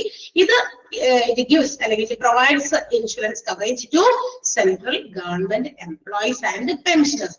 എന്നാൽ ഈ സ്കീമിൽ പങ്കെടുക്കാൻ നമ്മളെ കൊണ്ടൊന്നും പറ്റില്ല. കാരണം ഇത് സെൻട്രൽ ഗവൺമെന്റ് ജോലിക്കാർക്കുള്ളതാണ്. അവരും പിന്നെ പെൻഷനേഴ്സ് ആ ഗവൺമെന്റ് ജോലിയിൽ ഉണ്ടായിട്ട് അവര് റിട്ടയർ ചെയ്തു പെൻഷൻ പറ്റി വീട്ടിലിരിക്കുന്നവർക്ക് കൊടുക്കാം ആൻഡ് അവരുടെ ഫാമിലി മെമ്പേഴ്സിന് എല്ലാവർക്കും കിട്ടും. അതായത് ഗവൺമെന്റ് സർവീസിൽ ഉണ്ടായിരുന്ന ആൾക്കാര് അവരുടെ ഫാമിലി മെമ്പേഴ്സ്, ഭാര്യ ഭർത്താവ് കുട്ടികളൊക്കെ ആണെങ്കിൽ അങ്ങനെ ആ ഒരു ആളുകൾക്ക് മാത്രം എന്താ പറയാ ബെനിഫിറ്റ് പ്രൊവൈഡ് ചെയ്യുന്ന, കവറേജ് പ്രൊവൈഡ് ചെയ്യുന്ന ഒരു ഗവൺമെന്റ് എംപ്ലോയീസിനൊക്കെ വേണ്ടിയിട്ട് മാത്രമുള്ള ഒരു സ്കീമാണ് നമ്മുടെ സെൻട്രൽ ഗവൺമെന്റ് ഹെൽത്ത് സ്കീം എന്ന് പറയുന്നത്. ക്ലിയർ ആയോ? മനസ്സിലായോ? സെൻട്രൽ ഗവൺമെന്റ് ഹെൽത്ത് സ്കീമിന്റെ ഫുൾ ഫോം പഠിക്കണം. ആൻഡ് അതെന്നും നിലവിൽ വന്നു എന്നുള്ളതും പഠിക്കണം. ഈ ഒരു സെന്റൻസ് കേട്ടോ, ആ ഒരു സെന്റൻസും അത് കഴിഞ്ഞിട്ട് ആ സെന്റൻസിനകത്ത് തന്നെ ആർക്കൊക്കെ വേണ്ടിയിട്ടുള്ളതാണ് എന്ന് പറഞ്ഞിട്ടുണ്ട്, അതും പഠിക്കണം. ആ സെന്റൻസ് കംപ്ലീറ്റ് ചെയ്ത് കൊടുത്ത് നിർത്തിയാൽ മതി, അപ്പൊ കുഴപ്പമില്ല. 54 വരെയല്ല. Provides insurance coverage to central government employees and pensioners. അത്രയും ഭാഗം ഒന്ന് അണ്ടർലൈൻ ചെയ്യാം കേട്ടോ. ഫസ്റ്റ് സെന്റൻസ് അല്ല, ഫസ്റ്റ് സെന്റൻസും സെക്കൻഡ് സെന്റൻസും കേട്ടോ, ഒന്നാമത്തെ മാത്രമല്ല. അണ്ടർലൈൻ ചെയ്താ സിമ്പിൾ അല്ലേ ഇതൊക്കെ പഠിക്കാൻ, അല്ലേ? ഇതൊക്കെ വളരെ സിമ്പിൾ സാധനമാണ്. ഇപ്പൊ പറയും ടീച്ചർ ഒന്ന് പറയുന്നത് പോലെ ഞങ്ങൾ തന്നെ വായിച്ചു നോക്കുവാണ്, ഇത് മനസ്സിലാവാൻ ആർക്കും വായിച്ചാൽ മനസ്സിലാകുന്ന കാര്യങ്ങളൊക്കെ ഉണ്ട്. മാം സെൻട്രൽ ഗവൺമെന്റ് എംപ്ലോയീസ് പറയുമ്പോൾ അംഗൻവാടി വർക്കർ ഒക്കെ പെടുമോ? ആ, സെൻട്രൽ ഗവൺമെന്റിന്റെ കീഴിൽ ജോലി ചെയ്യുന്നത്. ഓക്കെ, ഇനി ആരൊക്കെയാണ് ഇങ്ങനെ ബെനഫിഷ്യറീസ് എന്ന് അവിടെ പറഞ്ഞിട്ടുണ്ട് കേട്ടോ. സെൻട്രൽ ഗവൺമെന്റ് ജീവനക്കാരെല്ലാവരും വരും. അപ്പൊ അതിന്റെ ബെനഫിഷ്യറീസിന്റെ പേരുകൾ അത് ജസ്റ്റ് ഒന്ന് നോക്കി വെച്ചേക്കാം നിങ്ങള്. ആരൊക്കെയാണ് ഈ CGHS എന്ന് പറയുന്ന ആ ഒരു സ്കീമിന്റെ ബെനഫിറ്റ് കിട്ടുന്നവരാരൊക്കെയാണ്? എല്ലാ സെൻട്രൽ ഗവൺമെന്റ് സർവൻസും, സെൻട്രൽ ഗവൺമെന്റിന്റെ സർവന്റുകളായിട്ടുള്ള എല്ലാവർക്കും കിട്ടും. Pensioners and their family members, ഇതൊക്കെ പെൻഷൻ പറ്റിയിട്ട് അവരുടെ പെൻഷൻ കഴിഞ്ഞാലും റിട്ടയർമെന്റ് കഴിഞ്ഞാലും പെൻഷൻ കിട്ടുന്നവരാണെങ്കിൽ അവർക്കും അവരുടെ ഫാമിലി മെമ്പേഴ്സിന് കിട്ടും. ഓണറബിൾ മെമ്പേഴ്സ് ഓഫ് പാർലമെന്റ്, പാർലമെന്റിന്റെ ഓണറബിൾ മെമ്പേഴ്സ് ആയിട്ടുള്ളവര്. പിന്നെ honourable judges of supreme court of India, Indian supreme കോർട്ടിന്റെ ഓണറബിൾ ജഡ്ജസിന് എല്ലാവർക്കും കിട്ടും. പിന്നെ employees and pensioners of autonomous bodies covered under CGHS, CGHSന്റെ കീഴിൽ ഉള്ള എല്ലാ എംപ്ലോയീസിനും പെൻഷനേഴ്സിനും. അത് എംപ്ലോയീസും പെൻഷനേഴ്സും എവിടുത്തെ ആകാം? ഗവൺമെന്റിന്റെ മാത്രമല്ല, ഈ ഗവൺമെന്റിന്റെ പോലെ തന്നെ സ്വന്തം പ്രവർത്തനങ്ങളൊക്കെ സ്വയം ഡിസൈഡ് ചെയ്ത് തീരുമാനിക്കാൻ പറ്റുന്ന ഓട്ടോണമസ് ബോഡീസ് ഉണ്ട്.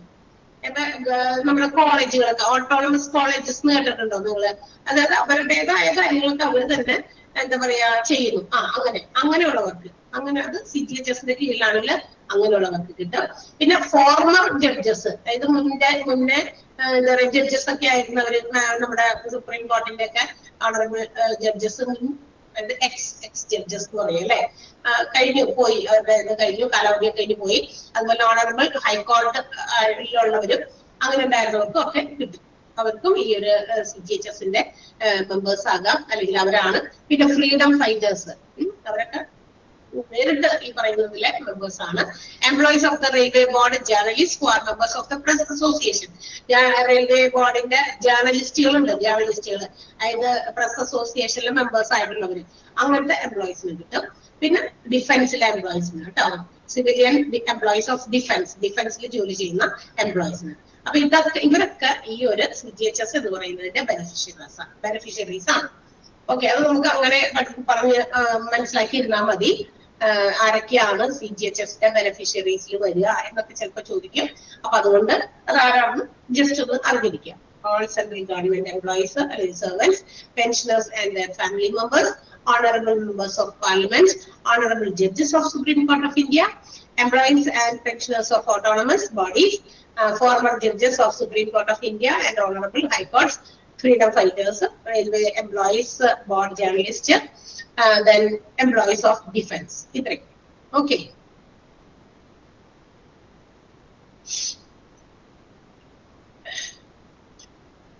യെസ്, ഇനി എന്തൊക്കെയാണ് ഈ ഗവൺമെന്റ് എംപ്ലോയീസിന് അവർക്ക് കിട്ടുന്ന ഇൻഷുറൻസ് ബെനിഫിറ്റുകൾ?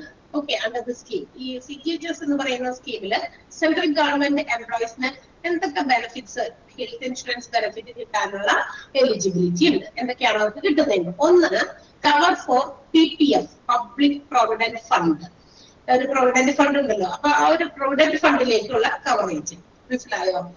പ്രൊവിഡന്റ് ഫണ്ടിലേക്കുള്ള, അതായത് ഇപ്പൊ ട്രീറ്റ്മെന്റോ അല്ലെങ്കിൽ മെഡിസിൻസോ ഒക്കെ ആയിട്ട് ബന്ധപ്പെട്ടിട്ടുള്ള കാര്യങ്ങളാണ്. അപ്പൊ അത് ആ ഒരു പ്രൊവിഡന്റ് ഫണ്ടിൽ നിന്നുള്ള എമൗണ്ട് അതിനനുസരിച്ച് വേണ്ടിയിട്ടുള്ള കവറേജ് കിട്ടുന്ന ഒരു ബെനിഫിറ്റ് ഈ ഒരു സ്കീമിലുള്ള എംപ്ലോയീസിനുണ്ട്. പിന്നെ consultation with specialist government hospital, അതായത് ഗവൺമെന്റ് ഹോസ്പിറ്റൽസിൽ ഏതെങ്കിലും തരത്തിലുള്ള സ്പെഷ്യലിസ്റ്റിനെ കാണുമെന്ന് വിചാരിക്കാം. അതിന് ഇവർക്ക് സേഫ്റ്റി ആൻഡ് സെക്യൂരിറ്റി ഫോർ അവരുടെ ആ ഒരു ഫിനാൻഷ്യൽ ആയിട്ടുള്ള സേഫ്റ്റി സെക്യൂരിറ്റി ഉറപ്പുവരുത്തുന്ന രീതിയിലാണ് ഗവൺമെന്റ് ഹോസ്പിറ്റലിലെ സ്പെഷ്യലിസ്റ്റുകൾക്ക് വേണ്ടിയിട്ടുള്ള കവറേജ്. അവരെ കാണാനൊക്കെ വല്ല സ്പെഷ്യൽ ഫീസ് ഒക്കെ കൊടുക്കണമെങ്കിൽ അതൊന്നും വേണ്ട, അതിനുള്ള കവറേജ് ഇവർക്ക് കിട്ടും, CGHSലെ മെമ്പേഴ്സിന് കിട്ടും. പിന്നെ indoor treatment at government hospitals and empanelled hospitals, government ഹോസ്പിറ്റലിനകത്തുള്ള ട്രീറ്റ്മെന്റുകൾക്കും കൂടാതെ എംപാനൽഡ് ഹോസ്പിറ്റൽസ് പറഞ്ഞാലേ എൻലിസ്റ്റഡ് ഹോസ്പിറ്റൽസ്, ഈ ഹോസ്പിറ്റലിൽ അതായത് ഈ CGHSന്റെ സ്കീം അവൈലബിൾ ആക്കുന്ന ഹോസ്പിറ്റൽസ്, അത് ഒരു ചില ഹോസ്പിറ്റൽസിന് അതിന് ലിസ്റ്റ് ഉണ്ട്. പിന്നെ ഇപ്പൊ നമ്മള് വേറെയും ഇൻഷുറൻസിനെ കുറിച്ച് പഠിക്കുന്നുണ്ടോ, അടുത്തത് RSBY എന്ന് പറഞ്ഞ ഒരു ഇൻഷുറൻസ് ഉണ്ട്. അത് കുറച്ച് കൂടുതൽ ആളുകൾ നമ്മളൊക്കെ കേട്ടിട്ടുണ്ടായിരിക്കും. ESIയും RSBYയും ഒരു പോപ്പുലർ ആയിട്ടുള്ള ഒരു സ്കീമുകളാണ്, സാധാരണക്കാർക്കൊക്കെ വേണ്ടിയിട്ടുള്ളതൊക്കെയാണ്. ഇത് ഗവൺമെന്റിന്റെ ആയതുകൊണ്ടൊക്കെയാണ് നമ്മൾ അധികം അറിയാത്തത്, കാരണം ഗവൺമെന്റ് സർവീസിലുള്ളവർക്കൊക്കെയാണ് ഇതിന്റെ ബെനിഫിറ്റ് അവൈലബിൾ ആണ്, അതുകൊണ്ട് അതങ്ങൾ കോമൺ ആയിട്ട് അറിയാത്തത്. ബാക്കിയുള്ളതൊക്കെ ആണെങ്കിൽ അധികം പേരും എന്താ പറയുക ഇതിനകത്ത് ഇല്ലല്ലോ, അപ്പൊ അതുകൊണ്ട് അറിയാൻ പറ്റാത്തതാണ് നമുക്ക്. അപ്പൊ ഈ എൻലിസ്റ്റഡ് ആയിട്ടുള്ള ഹോസ്പിറ്റലിന് ഈ CGHSന്റെ ഇൻഷുറൻസ് നമുക്ക് അപ്ലൈ ചെയ്യാൻ പറ്റുന്ന ഹോസ്പിറ്റൽസ് ലിസ്റ്റ് ചെയ്തിട്ടുണ്ട്. ഇത് ഇന്ന ഹോസ്പിറ്റലിൽ ഉണ്ട്, ഇന്ന ഹോസ്പിറ്റൽസ്, അത് പ്രൈവറ്റ് ആയിക്കോട്ടെ അവിടെയും. അപ്പൊ അങ്ങനെയുള്ള ഹോസ്പിറ്റൽസിലും ഗവൺമെന്റ് ഹോസ്പിറ്റലിന്റെ ഇൻഡോർ ട്രീറ്റ്മെന്റിനും ഒക്കെ ഇവർക്ക് കവറേജ് ഉണ്ട് ഈ പറയുന്ന എംപ്ലോയീസിന്. പിന്നെ cover four family welfare services, അവരുടെ കുടുംബക്ഷേമത്തിനുള്ള ചില സേവനങ്ങളും ഈ പറയുന്നതിന്റെ കവറേജിൽ കിട്ടും. മനസ്സിലായോ? രോഗമൊന്നും വരണമെന്ന് നിർബന്ധമില്ല, ഫാമിലിയുടെ എന്തെങ്കിലും തരത്തിലുള്ള ഇഷ്യൂസ് അതിനെയൊക്കെ മേക്കപ്പ് ചെയ്ത് കൊണ്ടുവരാൻ, ഫാമിലീസിൽ ഉണ്ടാകുന്ന ചില പ്രശ്നങ്ങളൊക്കെ മേക്കപ്പ് ചെയ്ത് കൊണ്ടുവരാൻ, അവരുടെ വെൽഫെയർ ആണ്, ആ ഫാമിലിയുടെ വെൽഫെയറിന് വേണ്ടി ചെയ്യുന്ന പല കവറേജുകൾ അതിനുള്ള ഇത് കിട്ടുന്നത് CGHSനാണ്. പിന്നെ മെറ്റേണിറ്റി എക്സ്പെൻസസ്, പ്രസവത്തിന് വേണ്ടിയിട്ടുള്ള ചില ചെലവുകൾ, അത്തരം കാര്യങ്ങൾക്കും കവറേജ് കിട്ടുന്നത് CGHSന്ന് കിട്ടും. പിന്നെ cover for AYUSH treatment, AYUSH ട്രീറ്റ്മെന്റിന് വേണ്ടിയിട്ടുള്ള കവറേജ്. ആയുഷ് എന്ന് പറയുന്നത് എന്താ?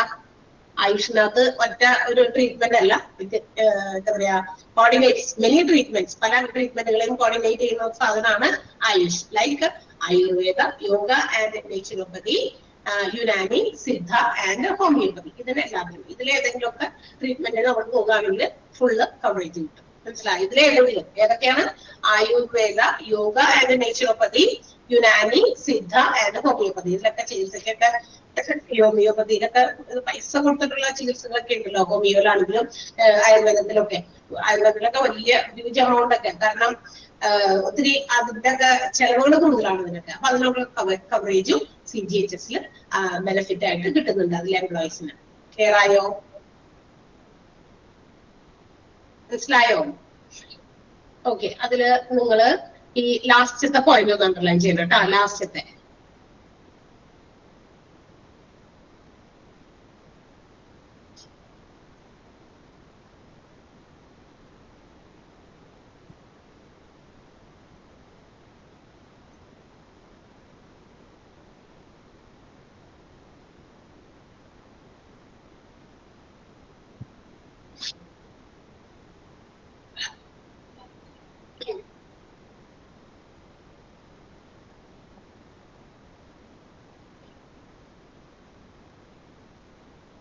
പറഞ്ഞോ, അടുത്തത് ഒക്കെ മനസ്സിലാക്കി വെക്കണട്ടോ നമ്മള്. ഇൻഷുറൻസിന്റെ ചിലപ്പോഴൊക്കെ ഈ ഹോസ്പിറ്റൽ അഡ്മിനിസ്ട്രേഷൻ പഠിച്ചാണ് പറഞ്ഞപ്പോഴാണ് ഞാൻ ഓർത്തത് പെട്ടെന്ന്. ഹോസ്പിറ്റൽ അഡ്മിനിസ്ട്രേഷൻ പഠിച്ച കുട്ടികൾക്ക് നമ്മളിങ്ങനെ ഇതിന് എന്താ പറയാ ഇന്റർവ്യൂലൊക്കെ വിളിക്കുമ്പോ പോകുമ്പോ അവര് ഏത് സ്ഥലത്ത് ചിലപ്പോ ഒരു പർട്ടിക്കുലർ സ്ഥലത്ത് നമുക്ക് ജോലി തരും. കുറച്ച് പേര് എന്നെ വിളിച്ചിരുന്നു, ഇങ്ങനെ മെഡിക്കൽ ഇൻഷുറൻസ് ഡിപ്പാർട്ട്മെന്റിലാണ് കിട്ടിയേക്കണേന്ന്. ഇൻഷുറൻസ് അവിടുത്തെ ഈ പറയുന്ന കാര്യങ്ങളൊക്കെ നമ്മൾ ജസ്റ്റ് ഒന്ന് അറിഞ്ഞിരിക്കണം. ഇത്തരം ഇൻഷുറൻസുകൾ വരുന്ന പേഷ്യൻസിനെ അവരുടെ ഫിനാൻഷ്യൽ സപ്പോർട്ടിന് വേണ്ടിയിട്ടുള്ളതാണ് ഇങ്ങനെയുള്ള കാര്യങ്ങളൊക്കെ. അപ്പൊ ചിലപ്പോൾ ഗവൺമെന്റിന്റെ കാർഡുകളായിരിക്കാം ഇവരുടെ കയ്യിൽ ഉണ്ടാകുക, അതല്ല പ്രൈവറ്റ് ആയിട്ടുള്ളതായിരിക്കാം. അതൊക്കെ കിട്ടുന്ന ഓരോ ഹോസ്പിറ്റൽസ്.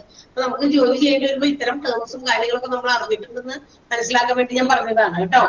അപ്പൊ കുട്ടികൾ അങ്ങനെ കിട്ടിയതായിട്ട് പറയുന്നത് ഹോസ്പിറ്റൽ അഡ്മിനിസ്ട്രേറ്റർ ആയിട്ടുള്ള ഈ ഒരു സർട്ടിഫിക്കറ്റ്സ് ഒക്കെ പോയിട്ട് ഹോസ്പിറ്റൽസിലെ ഇൻഷുറൻസ് വിഭാഗത്തിലാണ് കിട്ടിയെന്നൊക്കെ പറഞ്ഞിട്ട് നമ്മളോട് കാര്യങ്ങൾ വിളിച്ച് പറഞ്ഞ് അവരുടെ സന്തോഷം പങ്കുവച്ചിട്ടുണ്ട്.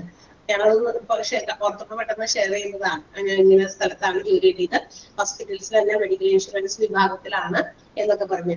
അപ്പൊ അങ്ങനെയൊക്കെ ആയിരിക്കും കിട്ടുക. അപ്പൊ ഏത് ടോപ്പിക്കും നമ്മൾ പഠിക്കുമ്പോൾ അങ്ങനെ പഠിക്കണം. പഠിക്കുമ്പോൾ നമ്മൾ പരീക്ഷയെ മാത്രം ആശ്രയിച്ച് പഠിക്കരുത്. ഇതിനകത്തുള്ള പുസ്തകത്തിലുള്ള ഓരോ കാര്യങ്ങളും എന്താ പറയാ ഓരോ കാര്യങ്ങളും നമുക്ക് എന്ത് ചെയ്യണം, മനസ്സിലാക്കി വായിച്ച് മനസ്സിലാക്കി ടീച്ചേഴ്സ് എടുക്കുന്ന ക്ലാസ്സുകൾ കൂടാതെ സ്വന്തമായിട്ട് കൂടി ഒന്ന് റെഫർ ചെയ്ത് വെച്ചേക്കാം. അതിന്റെ പിന്നീട് നമ്മളാണ് ജോലിക്കായിട്ട് പോകേണ്ടത്. നമ്മൾ അവിടെയൊക്കെ ഈ പറയുന്ന കാര്യങ്ങളൊക്കെ അപ്ലൈ ചെയ്യേണ്ടി വരും പല സ്ഥലത്തും. പ്ലേസ്മെന്റിനെ കുറിച്ച് പറഞ്ഞിട്ടുണ്ടാവുമല്ലോ നിങ്ങൾക്ക്. സർ ക്ലാസ് ഇൻട്രൊഡക്ഷൻ ക്ലാസ് ഒക്കെ എടുത്തപ്പോ നമ്മളോട് കാര്യങ്ങൾ ഷെയർ ചെയ്തിട്ടുണ്ടല്ലോ. പ്ലേസ്മെന്റ് അസിസ്റ്റൻസ് ആണ് പ്രൊവൈഡ് ചെയ്യുന്നത് അല്ലെ? സർട്ടിഫിക്കറ്റ് കിട്ടിയ ശേഷമാണോ ഇന്റേൺഷിപ്പ് ചെയ്യേണ്ടത്? ഇന്റേൺഷിപ്പ് കഴിഞ്ഞിട്ടാണോ സർട്ടിഫിക്കറ്റ് ഒരുമിച്ച് തരിക? എടാ നമുക്കില്ലേ വേണമെങ്കിൽ നിങ്ങൾ നേരത്തെ വന്ന് ചോദിക്കണം. അത് ചോദിക്കുന്നതല്ല, പോലും ചോദിക്കണം. അതായത് നമ്മളിപ്പോ നമ്മുടെ നിയറസ്റ്റ് ഹോസ്പിറ്റൽസിൽ അല്ലെങ്കിൽ ഇതുപോലുള്ള എന്താ പറയാ നമ്മുടെ എഡ്യൂക്കേഷണൽ ഇൻസ്റ്റിറ്റ്യൂഷൻസിലൊക്കെ ഉണ്ടെങ്കിൽ ചോദിക്കാം. അപ്പൊ നിങ്ങൾ ചെന്ന് ചോദിക്കണം. ഒന്ന് ജസ്റ്റ് ഒന്ന് അവരോട് ഒന്ന് കമ്മ്യൂണിക്കേറ്റ് ചെയ്യാൻ കാര്യം നമ്മളിങ്ങനെ ചെയ്തുകൊണ്ടിരിക്കുകയാണ്, ഇതിന്റെ ഡിപ്ലോമ ആണെങ്കിൽ ഡിപ്ലോമ ചെയ്യുന്നു, അല്ലെങ്കിൽ PG കൂടി ഉണ്ട്, അപ്പൊ അത് ഇത്ര സമയത്തിന് തീരും. ഏകദേശം നമുക്കൊരു ഐഡിയ ഉണ്ടല്ലോ ഏത് ഒരു മാസത്തിൽ തീരും, എപ്പോഴൊക്കെ നമുക്ക് അത് ഇങ്ങനെയുള്ള കാര്യങ്ങൾ അവരോട് പറയാം. സോ അവര് വില്ലിങ് ആണ്. ചിലപ്പോൾ അവര് സർട്ടിഫിക്കറ്റ് വേണമെന്നില്ല, മറ്റേതെങ്കിലും കാര്യങ്ങളായിരിക്കും ചോദിക്കാൻ. ചിലപ്പോൾ പഠിക്കുന്നതിന്റെ എന്തെങ്കിലും കാര്യം ഇന്റിമേറ്റ് ചെയ്യാനായിരിക്കും പറയാം. നിങ്ങൾ ഇങ്ങനെ പഠിക്കുന്നുണ്ടെന്ന് അവർക്കൊരു ഉറപ്പ് കിട്ടണ്ടേ. ഞാൻ ചെന്നിട്ട് ഞാൻ ഇന്ന സാധനം പഠിക്കട്ടെ, എനിക്ക് ഇന്ന ജോലി തരുമോന്ന് ചോദിച്ചു കഴിഞ്ഞാൽ ചിലപ്പോൾ അവര് സ്വീകരിക്കില്ല. എല്ലാത്തിനും ഒരു എവിഡൻസ് വേണ്ടേ. അപ്പൊ ആ ഒരു എവിഡൻസിന് വേണ്ടി ചിലപ്പോൾ എന്തെങ്കിലും ചോദിക്കും, എന്തെങ്കിലും ലെറ്ററോ എന്തെങ്കിലും കാര്യം അങ്ങനെയൊക്കെ കുട്ടികൾ ചോദിക്കുമ്പോൾ തോന്നുന്നു ഡയറക്റ്റ് എനിക്ക്. അപ്പൊ അത് ചോദിക്കുമ്പോൾ അത് അവിടെ സബ്മിറ്റ് ചെയ്യാം. എന്നിട്ട് അവര് അത് ഇറ്റ്സ് അബൌട്ട് യു ആൻഡ് ആ ഒരു ഹോസ്പിറ്റലും നമ്മൾക്കത് കിട്ടാനുള്ള നമ്മളുടെ ഒരു എലിജിബിലിറ്റിയും നമ്മൾ എത്രത്തോളം സ്മാർട്ടായിട്ട് കാര്യങ്ങൾ ഷെയർ ചെയ്ത് കാര്യങ്ങൾ ചോദിച്ചു മേടിക്കാനായിട്ട് നമുക്ക് എത്ര ഇതുണ്ട് അതൊക്കെ ഡിപ്പെൻഡ് ചെയ്തിരിക്കും. അങ്ങനെ കൊടുക്കുന്നുണ്ടെന്ന് തോന്നുന്നുണ്ട്. എനിക്ക് തോന്നുന്നു ജോലിക്ക് പഠിച്ചുകൊണ്ടിരിക്കുമ്പോൾ തന്നെ ജോലിക്ക് ഇന്റേൺഷിപ്പിലൊക്കെ കയറിയവരുണ്ട്. ഇവിടെ പറയുന്നത് കേട്ടിട്ടുണ്ട് കുട്ടികൾ ഷെയർ ചെയ്യുന്നത് കേട്ടോ. അപ്പൊ അതനുസരിച്ച് ചോദിച്ചാൽ മതി. ഒന്ന് ചോദിച്ചു വെച്ചേക്കാം നേരത്തെ തന്നെ. അല്ലെങ്കിൽ ചിലപ്പോൾ അവർ പറയും സർട്ടിഫിക്കറ്റ് കൊണ്ടുവരണം, സർട്ടിഫിക്കറ്റ് കൊണ്ടുവന്നാലേ പറ്റുള്ളൂ എന്ന് പറയുമ്പോൾ ഇറ്റ്സ് ഓക്കെ. അതന്നെ കേട്ടോ. അതേപോലെ നിഷ പറയാണ് എക്സാം കഴിഞ്ഞിട്ട് വന്ന് ചോദിക്കാനും. ഓക്കെ, നമ്മുടെ വഴി കിടക്കുന്ന ആൾക്കല്ലേ, നമ്മളുടെ വഴി കിടക്കുന്ന ആൾക്കല്ലേ. അപ്പൊ നമുക്ക് ചോദിക്കാം, കാര്യങ്ങൾ മനസ്സിലാക്കാം. ചോദിച്ചാല് പോയാലൊരു വാക്ക് അത്രയല്ലേ ഉള്ളൂ. കിട്ടിയാലോ അത് വലിയ നേട്ടം തന്നെയാണ്. അപ്പൊ അത് പറഞ്ഞുകൊണ്ട് വെക്കാം. അപ്പൊ ഞങ്ങൾ ഇങ്ങനെ ചെയ്തുകൊണ്ടിരിക്കുകയാണ്, ഇന്ന മാസത്തിൽ തീരും, അപ്പൊ നമ്മൾ വരട്ടെ എന്നുള്ള കാര്യമൊക്കെ അപ്പൊ പറയാ. സർട്ടിഫിക്കറ്റ് വേണം, അതല്ല ഞാൻ പറഞ്ഞത്. അത് ചോദിച്ചു വെക്കുമ്പോ നമുക്ക് അതിന്റെ ഒരു ആൻസർ കിട്ടിയില്ലേ, സർട്ടിഫിക്കറ്റ് കൊണ്ടുവരണം എന്ന് കിട്ടി. ഓക്കെ, ഇത് ചില സ്ഥലങ്ങളിൽ അങ്ങനെ പറയുന്നുണ്ട്, ചില സ്ഥലങ്ങളിൽ ഓക്കെ അവര് വില്ലിങ് ആണ്. എന്തോ ഒരു ലെറ്റർ മാത്രമൊക്കെ പ്രൊവൈഡ് ചെയ്താൽ മതി. അത് കഴിഞ്ഞ് കഴിയുമ്പോ നിങ്ങൾ ഇത് കഴിയുമ്പോൾ നമുക്ക് ഇതാക്കാന്ന് പറയും. പ്രൈവറ്റ് ആയിട്ടാണ് ചോദിച്ചത്. ഓക്കെ, ചോദിച്ചു നോക്കുക. പല സ്ഥലങ്ങളിലും നമ്മൾ അന്വേഷിക്കുക കേട്ടോ. ഒരു സ്ഥലത്ത് മാത്രമായിട്ട് അങ്ങനെ നിൽക്കരുത്. സർട്ടിഫിക്കറ്റ് മിസ്, ഞാൻ ഗവൺമെന്റ് ഹോസ്പിറ്റലിൽ ചോദിച്ചത്. അപ്പൊ അവര് പറഞ്ഞു സർട്ടിഫിക്കറ്റ് വേണോ, പ്രൈവറ്റ് ഹോസ്പിറ്റലിൽ വേണ്ടി വരൂല എന്നാ പറഞ്ഞത്. പ്രൈവറ്റ് ഹോസ്പിറ്റലിൽ വേണ്ടി വരില്ല എന്നോ? ചില സ്ഥലത്തേ വേണ്ടി വരൂ, അല്ലാത്ത സ്ഥലത്ത് വേണ്ടി വരില്ല, പഠിച്ചുകൊണ്ടിരിക്കുകയാന്ന് പറഞ്ഞാൽ മതി. അതെ, അത് തന്നെയാണ് ശരി. അപ്പൊ ചിലര് ചോദിക്കും, ചിലര് അവര് അതില് ഇങ്ങനെ ഫോഴ്സ് ചെയ്യും ഇത് വേണം എന്നുള്ളത്, അവര് വാശിപ്പിക്കും. ചിലര് ഓക്കെ കുഴപ്പമില്ല. ഞാൻ ചോദിച്ചത് ഇന്റേൺഷിപ്പ് കഴിഞ്ഞാലേ നമുക്ക് സർട്ടിഫിക്കറ്റ് കിട്ടുള്ളൂ എന്നാണ് ചോദിക്കുന്നത്. ഇന്റേൺഷിപ്പ് കഴിഞ്ഞാലും സർട്ടിഫിക്കറ്റ് ഇവിടെ നിന്ന് തരുള്ളൂ? അല്ലല്ല, നിങ്ങളുടെ കോഴ്സ് കഴിഞ്ഞാൽ ഡിപ്ലോമ മാത്രമുള്ളവരാണെങ്കിൽ നിങ്ങളുടെ കോഴ്സ് കഴിഞ്ഞ് കഴിഞ്ഞാൽ നമ്മുടെ ഇവിടെ കോൺവെക്കേഷൻ നടത്തി നിങ്ങളുടെ സർട്ടിഫിക്കറ്റ് ഇഷ്യൂ ചെയ്യും. ഇന്റേൺഷിപ്പ് കഴിഞ്ഞാലല്ല കേട്ടോ. Okay, yes. അപ്പൊ അടുത്തത് വാട്ട് ഈസ് ACGHS കാർഡ്? ഇനി സെൻട്രൽ ഗവൺമെന്റ് ഹെൽത്ത് ഇൻഷുറൻസ് സ്കീമിലെ ഒരു കാർഡ് ഉണ്ട്. അതായത് ഈ പറയുന്ന ഞാനിപ്പോ സെൻട്രൽ ഗവൺമെന്റിന്റെ ജോലിക്കാരിയാണ്, എനിക്ക് ഇന്ന ഹോസ്പിറ്റലിൽ ഞാൻ പോകുമ്പോൾ അവരോട് ഇങ്ങനെ പറയേണ്ട കാര്യമില്ലല്ലോ.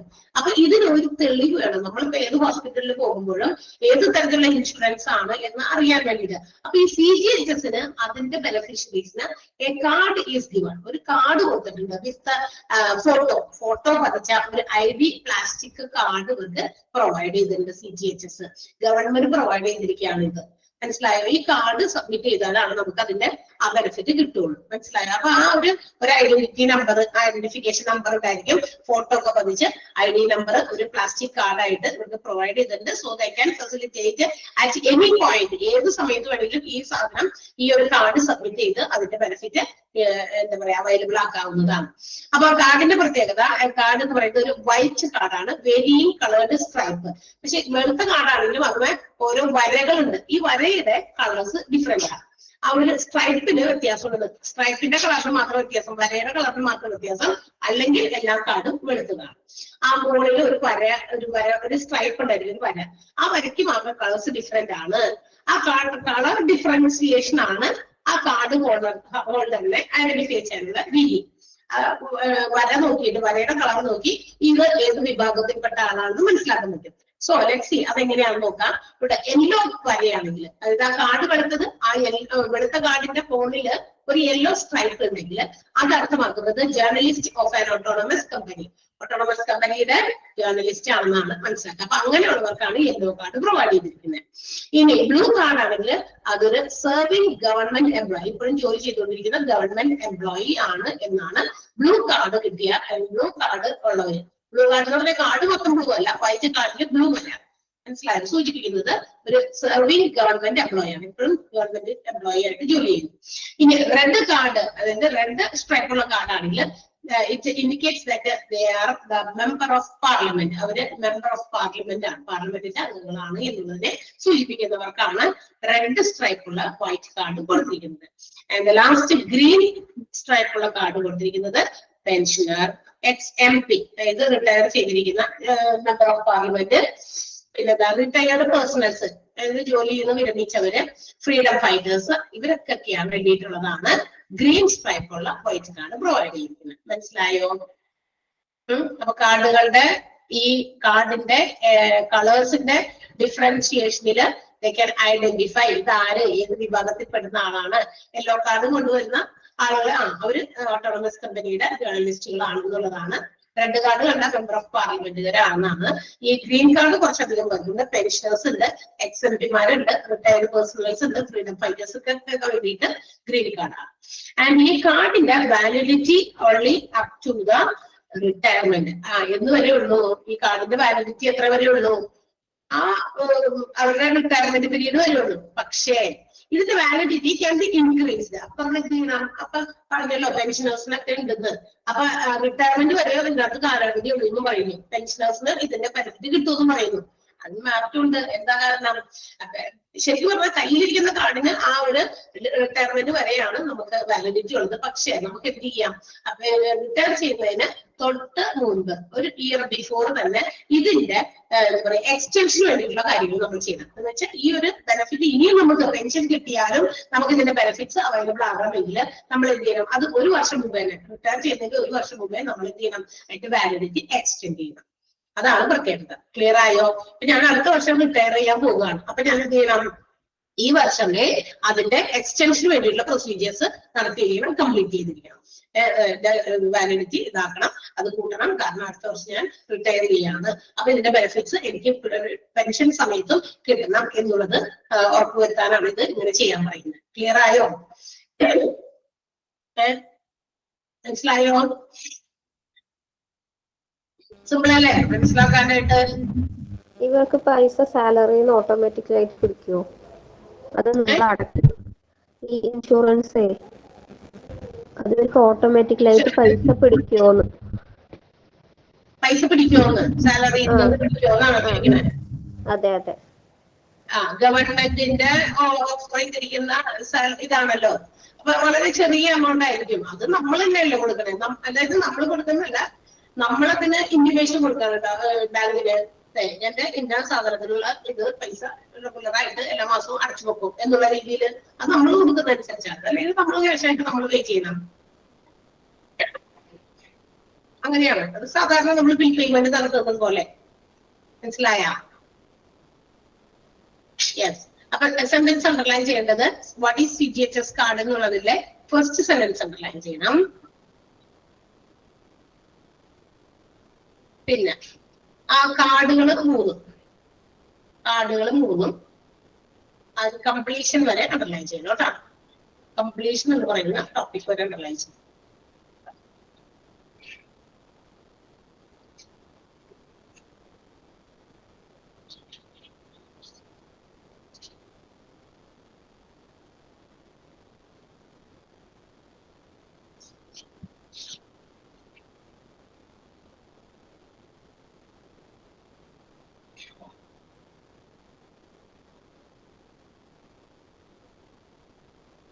ഓക്കെ,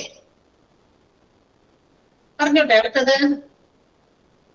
ജസ്റ്റ് ഒന്ന് തുടങ്ങി വെക്കാം ഒരു പാരഗ്രാഫ്. അപ്പൊ നമുക്ക് സമയം കളയണ്ടല്ലോ. ഓക്കെ, ക്ലാസ്സുകളൊക്കെ ഏകദേശം തീരാറായിക്കൊണ്ടിരിക്കുകയാണ് എല്ലാവരുടെയും, അല്ലെ? ടീച്ചേഴ്സിന്റെ ഒക്കെ കംപ്ലീറ്റ് ആവാറായിട്ടില്ല എല്ലാവരുടെയും. ചാപ്റ്റർ മിസ്സായതില്ല എന്നൊന്നും കേൾക്കണേ, അല്ലെ? ഇപ്പൊ എല്ലാവരും 4th കൂടിയുള്ള ലാസ്റ്റ് ചാപ്റ്റർ ആണ് എടുത്തോണ്ടിരിക്കുന്നത്. അറിയോ ഒന്ന്?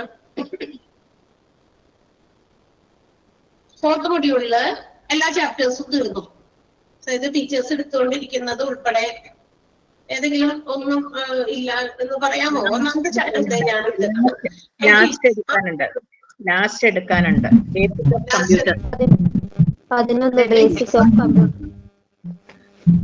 ഓഫ് കമ്പ്യൂട്ടർ എടുക്കാനുണ്ട്. ബാക്കി എല്ലാ ടീച്ചേഴ്സിന്റെ കയ്യിൽ ഇരിക്കുകയാണ് അല്ലെ? നടന്നുകൊണ്ടിരിക്കുകയാണ്. അതെ അതെ, ഉറപ്പാണല്ലോ. ബാക്കിയൊക്കെ തീർന്നു. ബേസിക്സ് ഓഫ് കമ്പ്യൂട്ടർ മാത്രം എടുത്തിട്ടില്ല അല്ലെ? കൺഫേം ചെയ്യണോട്ടാ. എന്താണ്? കേട്ടില്ല. ഹലോ, വേറെ ചാപ്റ്ററുകളൊന്നും ആ ഒരു ചാപ്റ്റർ എടുക്കാനുള്ള ബാക്കിയെല്ലാം ഓൺ ഗോയിങ് ആണ്. ബേസിക്സ് ഓഫ് കമ്പ്യൂട്ടർ മാത്രമേ ഒട്ടും എടുക്കാത്തതുകൊണ്ട് ബാക്കിയെല്ലാം ഓൺ ഗോയിങ് ആണ്. Okay, yes, thank you. അതെന്ന് വെച്ചാലേ കുറെ കഴിയുമ്പോ നമ്മുടെ പോർഷൻസ് ഏകദേശം തീരാറാവും. നമ്മൾ ആ ഒരു രീതിയിലാണ് ഇത് പാക്ക് ചെയ്ത് വെച്ചേക്കുന്നത്. എന്ത് നമ്മൾ എടുക്കുന്ന ചാപ്റ്റേഴ്സ് ഇന്ന സമയത്തിനുള്ളിൽ നിങ്ങളുടെ ഡ്യൂറേഷൻ തീരുന്നതിന് ആ ഒരു സമയമൊക്കെ ആയിട്ട് നമ്മളിങ്ങനെ ഇതാക്കി വെച്ചിരിക്കുകയാണ്. അപ്പൊ അതിന്റെ ഇടയിലൊക്കെ മനുഷ്യരല്ലേ, ഏതെങ്കിലുമൊക്കെ ചാപ്റ്റർ ചിലപ്പോ നീ എടുത്തു ഞാനെടുത്തു അങ്ങനെയൊക്കെ മിസ്സായി പോകാൻ സാധ്യതകളുണ്ട്. അങ്ങനെ ഉണ്ടെന്നല്ല, പക്ഷെ എന്നാലും അങ്ങനെ ആയും പോകരുത് എന്നുള്ളത് ഉറപ്പുവരുത്താൻ വേണ്ടി ചോദിച്ചതാ. RSDY ആണ് നമ്മൾ നേരത്തെ പറഞ്ഞതുപോലെ തന്നെ ഇതും മറ്റൊരു എന്താ പറയാ ഒരു ഗവൺമെന്റ് റിലേറ്റഡ് ആയിട്ടുള്ള ഗവൺമെന്റ് കൊണ്ടുവന്നിരിക്കുന്ന ഒരു ഇൻഷുറൻസ് സ്കീമാണ് രാഷ്ട്രീയ സ്വാസ്ഥ്യ ബീമാ യോജന.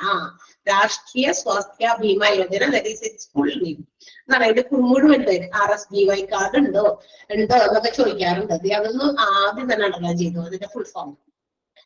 So, രാഷ്ട്രീയ സ്വാസ്ഥ്യ ബീമാ യോജന എന്ന് പറയുന്ന ഒരു scheme, health insurance policy was came into existence on 1st April 2008. 2008 April 1-ാം തീയതിയാണ് ഈ സാധനം നിലവിൽ വന്നത്. എന്താ പറയാ, നമുക്കറിയാം ഒരു 10-17 വർഷം മുമ്പാണ് കേട്ടോ. അപ്പോ ഇത് introduced by Ministry of Labour and Employment, Government of India, to provide health insurance coverage to below poverty level people, families. അതായത് BPI ഫാമിലീസിനെ സപ്പോർട്ട് ചെയ്യാൻ അവർക്ക് വേണ്ടിയിട്ട് ലോഞ്ച് ചെയ്തിരിക്കുന്ന സ്പെഷ്യലായിട്ട് ലോഞ്ച് ചെയ്തിരിക്കുന്ന ഒരു സ്കീമാണ്. അത് മിനിസ്ട്രി ഓഫ് ലേബർ ആൻഡ് എംപ്ലോയ്മെന്റും ഗവൺമെന്റ് ഓഫ് ഇന്ത്യയുടെ ഒക്കെ ചേർന്നിട്ട് കൊണ്ടുവന്നിരിക്കുന്ന ഒരു സ്പെഷ്യൽ ഇൻഷുറൻസ് കവറേജ് ആണ്. അത് പ്രൊവൈഡ് ചെയ്യുന്നത് BPL ആളുകൾക്ക്, ഫാമിലീസിന് വേണ്ടിയിട്ടാണ്. Okay, and also those who are working in unorganized sectors of India. ഇന്ത്യയുടെ ഓർഗനൈസ്ഡ് അല്ലാത്ത പല മേഖലകളിലും ജോലി ചെയ്യുന്ന ആളുകൾക്ക് വേണ്ടിയിട്ട് അവർക്ക് വേണ്ടി സ്പെഷ്യലി ഡിസൈൻ ചെയ്തിരിക്കുന്ന ഒരു ഇൻഷുറൻസ് സ്കീമാണ് രാഷ്ട്രീയ സ്വാസ്ഥ്യ ബീമാ യോജന. ഓക്കെ, 2008 ഏപ്രിൽ 1-ാം തീയതിയാണ് ഇത് നിലവിൽ വന്നത്. അത് മൊത്തത്തിൽ ഒന്ന് അണ്ടർലൈൻ ചെയ്ത് വെക്കണം കേട്ടോ. കാരണം എന്താണെന്ന് വെച്ചാൽ അത് എന്ന് നിലവിൽ വന്നു, അത് ആരാണ് ഇൻട്രൊഡ്യൂസ് ചെയ്തത്, ആർക്ക് ഉദ്ദേശിച്ചിട്ടുള്ളതാണ് എന്നുള്ളത് വരെ ആ ഒരു പാരഗ്രാഫിലുണ്ട്. അതുകൊണ്ട് മൊത്തം ഒന്ന് അണ്ടർലൈൻ ചെയ്തേക്കണം. ഞാൻ അതിന്റെ ബെനിഫിറ്റും ബെനിഫിഷ്യറീസും ഒക്കെ നമുക്ക് അടുത്ത ക്ലാസ്സിൽ പറയാം, നാളത്തെ ക്ലാസ്സിൽ പറയാം. അപ്പൊ മറ്റേ SHI, പിന്നെ CGHS, ESI, പിന്നെ RSDY, ഇങ്ങനെ 4 തരത്തിലുള്ള എന്താ പറയാ വളരെ ലോ കോസ്റ്റില് ഗവൺമെന്റ് പ്രൊവൈഡ് ചെയ്യുന്ന 4 സ്കീംസ് ആണ് നമുക്ക് പഠിക്കാനുള്ളത് കേട്ടോ. പിന്നെ ഒരു തേർഡ് പാർട്ടിയും, പിന്നെ ഒരു ഇൻഷുറൻസ് എങ്ങനെ പ്രൊവൈഡ് ചെയ്ത് പേഷ്യന്റിന്റെ കയ്യിലേക്ക് എത്തുന്നു എന്നുള്ളത് ഒരു ചാർട്ട്. ഇത്രയൊക്കെ നമുക്ക് ഇനി ഈ ഒരു ചാർട്ട് പഠിക്കാനുള്ളൂ. അടുത്ത ദിവസങ്ങളായിട്ട് നമുക്ക് എടുത്തു തീർക്കാം. Okay, so thank you. Bye. Thank U.